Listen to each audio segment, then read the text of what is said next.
I'm Jim Kircher, and once again this city is dealing with the terrible costs of gun violence. Now, for a lot of people, this is something they mostly hear about, read about in the news, talk about as an issue. But for a lot of other people, it hits really close to home. A while ago, and this was before the pandemic, we asked Tyale McNary, who hosted a digital series for the 9 Network, to get together with some of his friends. Not to talk to us, but to talk among themselves about the impact of gun violence on their lives and their community. Also, this took place before the killing of George Floyd. So keep that in mind, especially when they get to the issue of calling and cooperating with the police.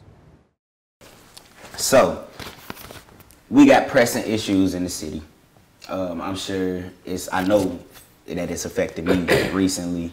I'm sure it's affected you guys as well. Gun violence, senseless violence. We got kids dying, we got brothers dying, cousins dying, sisters, nieces, nephews, all of that, you know, and it's hitting closer and closer to home.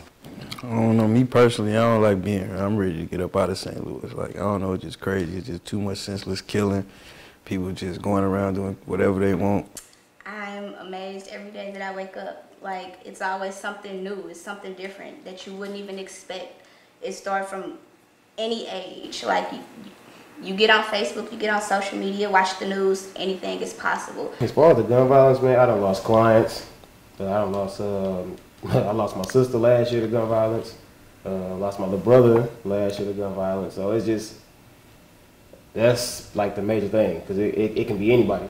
What's happened with us in our community that's made that the standard for our culture? I mean, sometimes the fast life just seems cool, because, like, I don't know, the money, I guess, the money be cool, then you see everybody, and the people, I guess, that you look at from your neighborhood, especially the people who never been outside the neighborhood, they look at the drug dealers and stuff, or the people like that in the neighborhood, so they look up to him like, he got money, or he drive nice cars, and he got this, and he got that, and he always doing this, and people want that, like. So in my opinion, I feel like people choose to be the shooter because, for example, like school not for them, they didn't take it serious or whatever the case would be. It's easy to cook it compared to necessarily getting a job and standing behind Popeyes all day, you know, on an 8-hour shift Monday through Friday to get a check that's only $300. Right. When you can make that in a day. So realistically, how easy is it to get access to a gun if you want a gun? Oh, super easy. It's not hard at all. We can walk down the street right now and I can probably find you one if you're looking for one. For real. Like, some people find guns. Is that a good thing or is that a It's bad a horrible thing? It's definitely not a good thing. It's because it depends on who get their hands on it. You know what I'm saying? You get somebody that's loony, they get their hands on it. Now, okay, now I'm gonna go terrorize the city. Or worse, you get a kid with their hands on it.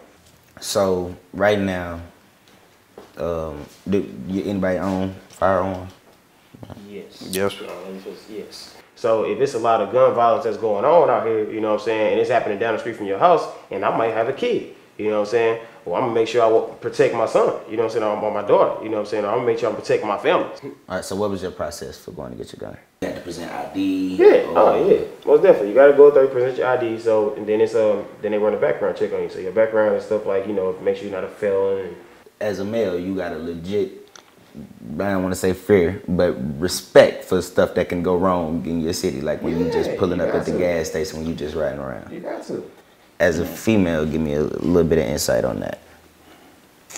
I do not like going places by myself. I hate pumping gas, going to gas station, liquor stores, clubs, anywhere. Like, I need to be with people.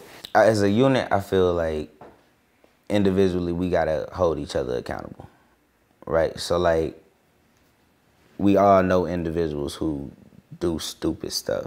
It's crazy. And in that event, I feel like it's my responsibility to do something. Like, if I seriously, like, if I can't get him to stop physically, like, then what? See, I don't even want to say it because it's a cultural thing, right? You don't even want to say, like, you don't even want to say out, call the police, like, ah. I don't even want to say it, but really that's the right thing to do, right? That's what we should do.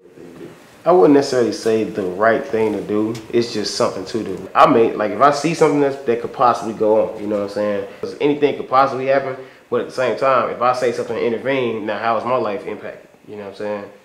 So, see, My response to that would be, as a community, I feel like that's a group mindset. Because I agree with you. But for the purpose of this conversation, I'm going to disagree.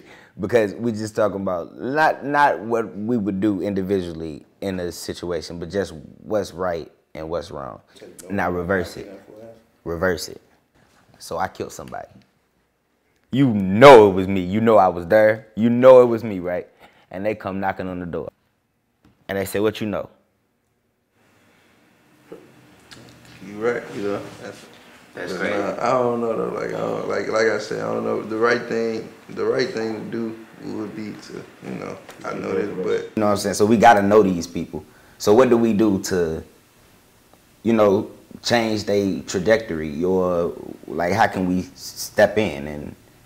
But if we can actually get the kids at an early age, you know what I'm saying, display like the positivity to them, you know what I'm saying, the stuff that we need to show them, then we can catch them at an early age and they'll transition that right way.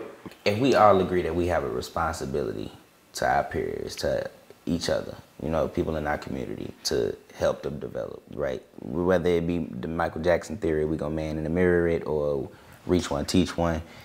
Either way, we have a responsibility to each other to make sure that we are progressing, whether it be at a super speed or a slow pace. So, okay, let's say this. We need to work together.